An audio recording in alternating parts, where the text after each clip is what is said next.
आगलयम्र धूपानांतर एकाद दीपं धूपानांतर दीपं दर्शयामि आजंच क्या प्रवंत्र हिमं एकाद दीपं दर्शयामि नमस्कृत्य दिना नायावे परमानंदं तत्वा वैकुंठमग्रं स्वामी दुःखरमण्या सहमोदते कल्याणाति दुर्गात्राय ओम ह्रस्वा महागणपति अक्षरवा ओम ह्रस्वा महागणपति नमः सर्वोपचार नमस्कारमे वक्रतुंड महाकाय सूर्यकोटि सदैव सर्वकार्येषु कार्यस्थिति शुभंभर प्रियतां अतः अक्षरः ब्रह्म तस्मै तत्नाताजं त्रिगुणात्मकः त्रिमूर्ति तवशं तेजोराशि तवशनात् अनंत कोटि चतुरो समता व्योम ध्यानं सर्व्यामि पवित्र माझ्या पादुकर पाणी घाला चतुरो समता व्योम पदयो पाद्यं सर्व्यामि हस्त्यो अर्घ्यं सर्व्यामि आचरण पंचाम दूध शुभ्र फुलानी सम्रा सर्व्यामि हस्त्यो अर्घ्यं सर्व्यामि अन्नं सर्व्यामि दोदक स्नानं सर्व्यामि फुलानी सम्रा हरि ओम नमः सेतमेव केवलं गोल ब्रह्मासे तातनं आवा मुचांगा अमवात्म संचिन्नैसे ब्रह्मास्त्रम विष्णुस्त्रम रुद्रास्त्रम इंद्रास्त्रम अग्निस्त्रम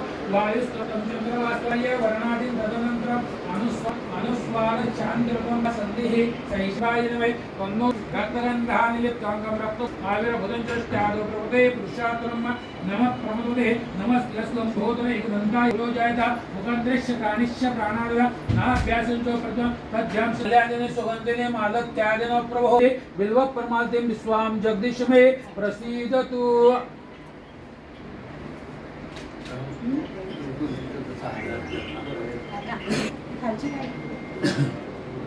निर्गुण रूप असतो. आपण सगुण कोणाला म्हणतो? तिथं देह पण असतो आणि आत्मा पण असतो. ज्यावेळेस आपण जन्म घेतो त्यावेळेस आपल्या आईवडिलाच्या कृपेने आपण हे जग बघतो. ज्यांच्या पाठीवर आईवडिलांचा हात आहे पण सगुण रूप कसं म्हणतात? कर्म माफ करत नाही. तसं आपण ज्या कर्म करतो त्या कर्माचे फळ आपल्याला मिळत असतात. सांगायचा उद्देश असा ज्यांचे आईवडील आहेत ते खूप भाग्यवान आहेत. आईवडिलांची सेवा करा. आयुष्यात तुम्हाला काहीच कमी जीवनातील कार्य असतं. आपण आपल्या कुलदेवतांना आपल्या संतांना आपल्या स्वामी आले म्हणजे माहेर आले असेल किंवा आपण आणि मुलगा असतो ते दोघं असते लहान असतात. आई काम करत असते मुलगा खेळत असतो. खेळत असताना ते खेळत असतात ते आई प्रत्येक वेळी खायला काय ना काय खूपच रडा लागतो. तेव्हा आईच्या डोक्यात येते की आपल्या बाळाला भूक लागलेली आहे. तसं भूक लागलं मग त्यावेळेला त्या बाळाला जीव घालते. तसं आपल्याला काही ना काही पाहिजेच असतं.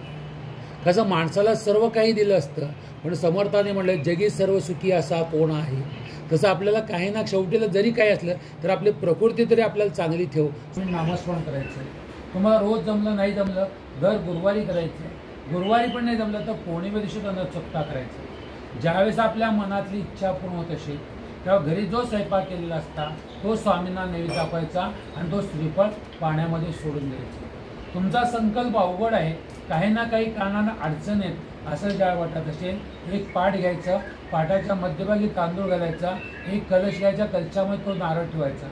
कलशाच्या समोर गणपतीची सुपारी ठेवायची. शेजारी कुलदेवतेची सुपारी ठेवायची आणि स्वामी चरित्र सारामृत म्हणून 21 अध्यायाची पोथी मिळते. त्याचे रोज 7 अध्याय वाचायचे. अध्याय वाचल्यास 3 दिवसामध्ये एक पारायण होतं आणि 4थ्या दिवशी पाणी बदलायचा. दुसरा पारायण चालू करायचा. असं 3 पारायण 3 महिन्यात 21 पारायण करायचे.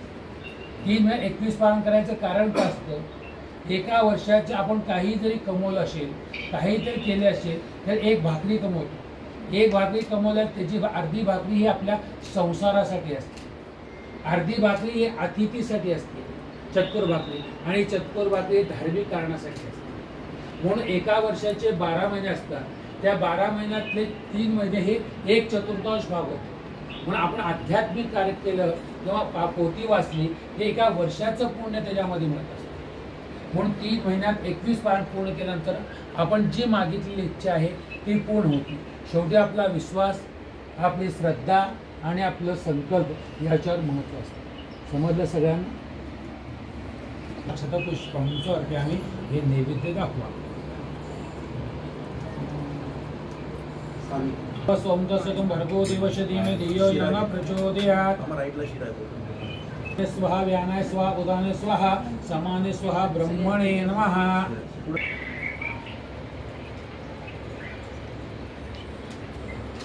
एक